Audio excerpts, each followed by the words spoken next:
Hello everyone, my name is Jesbert Alim, and I am going to be an Uprising Junior this next coming semester at George Mason University. And my research topic and research paper dealt with how social media hinders developing social skills with not only teens and adolescents, but with anyone, regardless of age in general.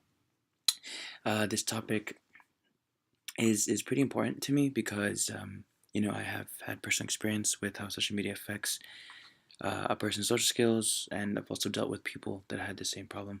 Um, you know, Social media and people's perspectives can really change other people's personalities and their mindset and how they think. Most notably, self-esteem, confidence, all these things that people need to have in order to be.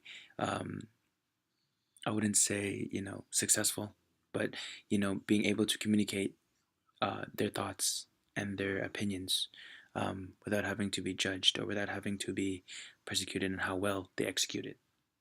And I think it's really nice because as a growing generation, we're always on our phones. We're always having the newest technologies out there. So I feel like it's very timely, as well as very fitting at all times within someone's life.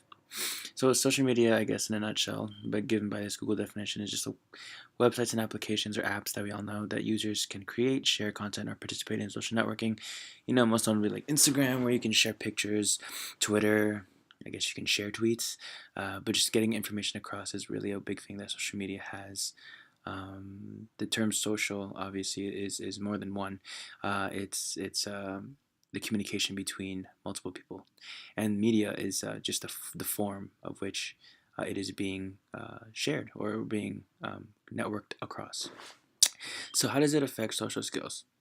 So it gives us more dependency on devices to interact with others. This varies case to case. Obviously those that did not grow up with a lot of technology or did not grow up with these a lot of these iPhones, a lot of these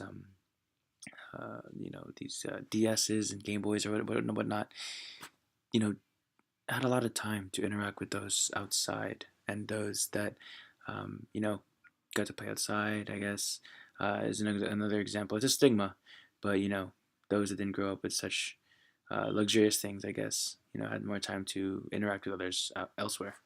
And so the dependency is that we get too complacent with online relationships in terms of we think that we're okay if we only have that. Where I think that having in real life relationships are also great too. Some of us may be too afraid to make friends elsewhere, and our self esteem and confidence can't really grow when you don't have a variety of emotional outlets. When online is your only emotional outlet, it could lead to an imbalance. And I believe that you should have online and offline connections as well. Um, I really wanted to target kids, but I wanted to make sure it's very general.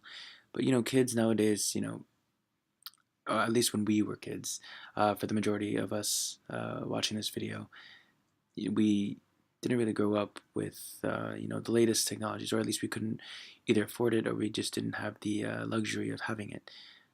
So with all these kids, maybe like 3 or 4, being able to play with iPads and iPhones, well, it's not only good for them and to express their creativity, and it's not something that is detrimental to the kids' brains, at least to an extent. I believe that kids are becoming smarter and more creative, but the social aspect might be lacking. So we really have to make sure that we regulate it and kind of watch out, how our kids are interacting, or how the younger generation is interacting online, and how they can't, portray what they feel in real life. So I believe that that's a pretty big issue that we kind of need to address. But that's pretty much my basic rundown of this topic. I hope you guys enjoyed. Um, Thank you.